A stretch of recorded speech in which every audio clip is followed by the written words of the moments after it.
Chloe!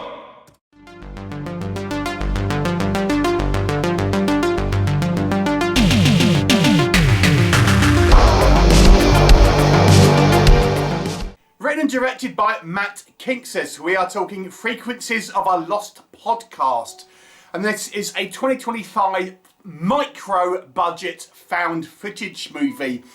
It has been described by the filmmaker as a thriller rather than a horror, although I would still kind of broadly put this in a under the horror umbrella because it kind of features supernatural elements, possession, spirits and things like that. But it's not a scary movie, nor is it really trying to be.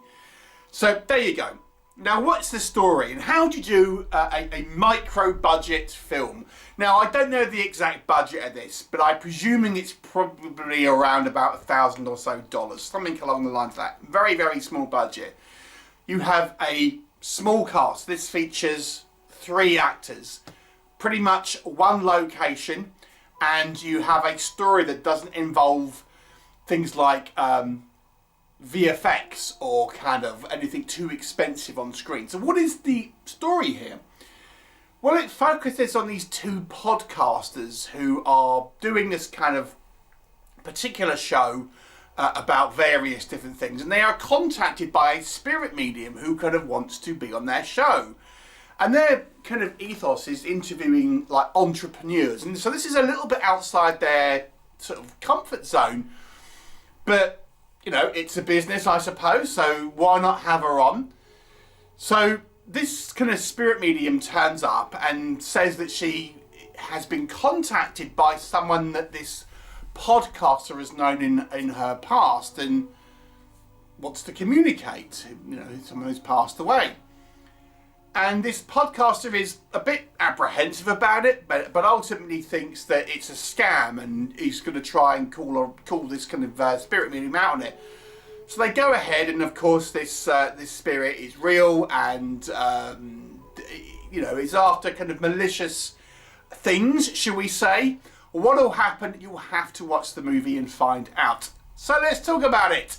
It's actually a relatively short film, but still kind of feature length. It's about an hour, so a short film but without being a short film, if that makes sense.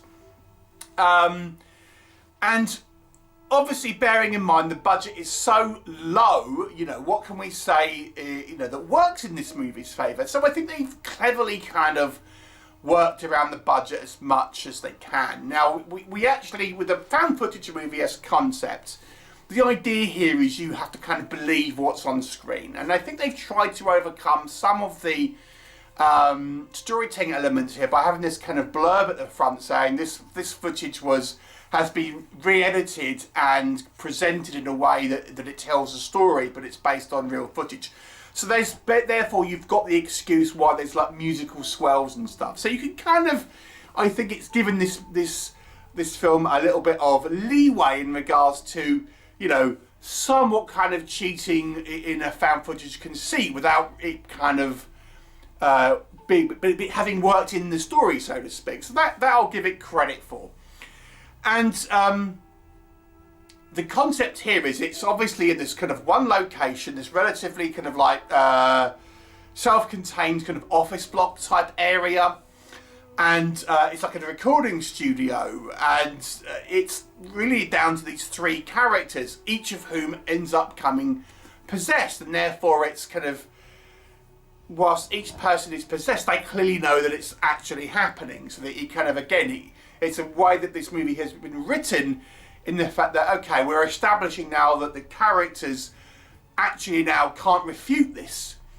So it's kind of like proved to them that this is actually real, and they're having to kind of deal with this in a way where they have to believe it, because they you know, each one of them at one point is possessed in the film, so they can't refute this. And again, I think the writing is quite clever in regard to that, and even the way that this movie, okay, what have we got that could potentially deal with the issue? We're in a kind of recording studio, so it's use of kind of audio equipment to try and disrupt the kind of a spiritual like waves and stuff. Again, I thought, okay, fairly kind of clever writing in regards to writing round the problems of having obviously a very, very low budget and, you know, using what we've got available to kind of try and make a story, and it's kind of seeming like it kind of makes sense in the context of the actual kind of story itself. So I'll give the props here for actually trying to be clever in regards to the writing. And I always think when you do have excuse me, such a low budget to kind of work with, you've really got to try and write round these problems and kind of write a narrative which is you know, seems like it's plausible and clever and also interesting. And I think one of the other things I would say here was not to have too long a film. It runs about an hour. Obviously, it's, in regards to visual spectacle, there's not a whole lot going on. So have it quite a punchy film. Have it, you know, the story not drag out to, you know, the 90-minute mark necessarily, where you'd feel like, okay, visually speaking, it's not exactly a lot going on. So have it as a kind of a shorter movie where you kind of feel like, you know, you've the story that you want to be told is everything that needs to be said, so to speak. So again, I appreciate that. I think our main podcaster does a decent enough job in regards to the acting.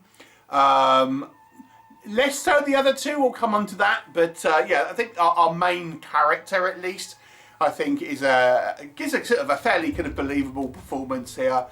And, you know, considering there's not a lot of actually on-screen happening, I didn't feel this movie dragged.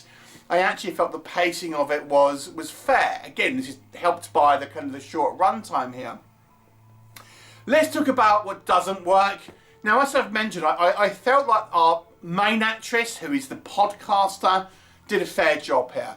I've got to say the other two weren't quite as strong, however.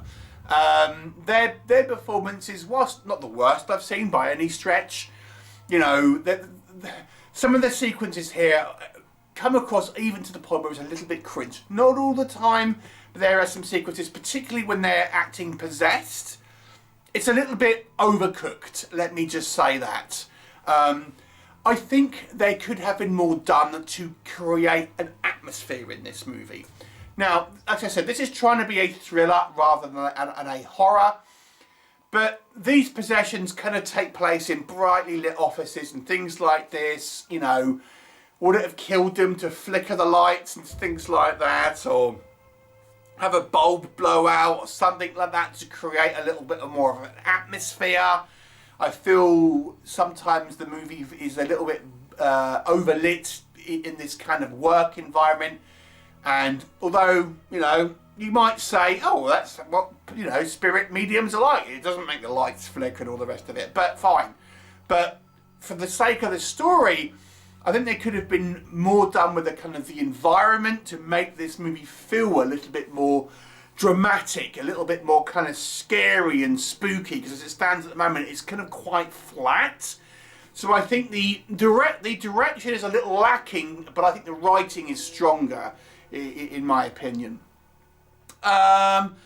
So the movie kind of, I think, explains why some of the kind of the found footage conceits are a little bit, you know, the rules with found footage are a little bit bent. The way it's edited, you know, fine, it was edited after the fact to make it watchable. It's a story, I get it, fine. We've explained it. It's got some musical swells, fine.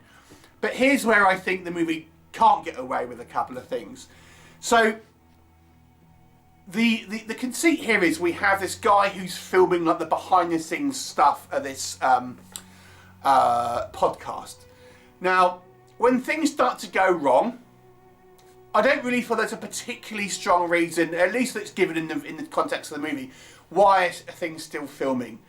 You could just say he wants the evidence of it. Okay, fine, maybe I can kind of go with that. I mean, it's not really, I think it needed to be a little bit more stated in the story, but we can go with it. However, the problem I have with this is that the characters are talking to the camera, whilst if we are to believe that this is a thing that's happening, surely the characters on screen would be talking to the person behind the camera rather than to the camera. Because if you are in a situation where this stuff is happening and you are having to deal with this situation, you're not presenting like a show like I am like this second. You know, now I'm looking to the camera because I'm deliberately recording a video to go on the internet. But if I was to talk to someone and they just happen to be filming, I would be talking to the person over the camera, not to the camera. So there's a kind of like, again, some of the directorial choices here, not quite there. Again, this is a very, very low budget movie. There's little spectacle in this movie in regards to visual accompaniments. I don't know if it was completely at the budget to have a little bit of kind of like, you know, VFX in it for whatever reason, but it is what it is. You know, the movie is, you know, is effectively effects free. So it might be a little less interesting for some, if we're being completely honest. I mean, some people just might not care that this is a micro-budget movie. They just want to be entertained. They're not going to take the fact that this movie has such a small budget. They'll just think, oh, nothing really, you know, that there was nothing really on screen, didn't see anything. And that's a fair criticism, I would say. People who maybe watch a film aren't going to care how the sausage was made, so to speak. So maybe this movie is lacking a little bit in spectacle. I do think it's clever in the fact that I think it writes around the budget quite a lot. But the end result, it is what it is. It's a somewhat kind of like unspectacular movie, at least visually, I would suggest.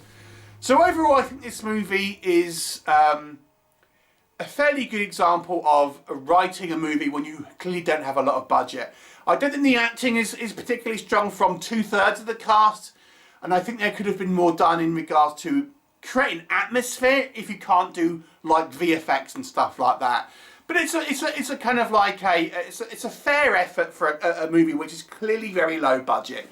But maybe you as a viewer aren't going to be caring too much about that. I'll give it a 5 out of 10, however. So it's kind of like, you know, a fair film, but certainly not a spectacular movie in any stretch. Would you see it based on what I've told you? Please let me know your thoughts and I'll look forward to seeing you next time.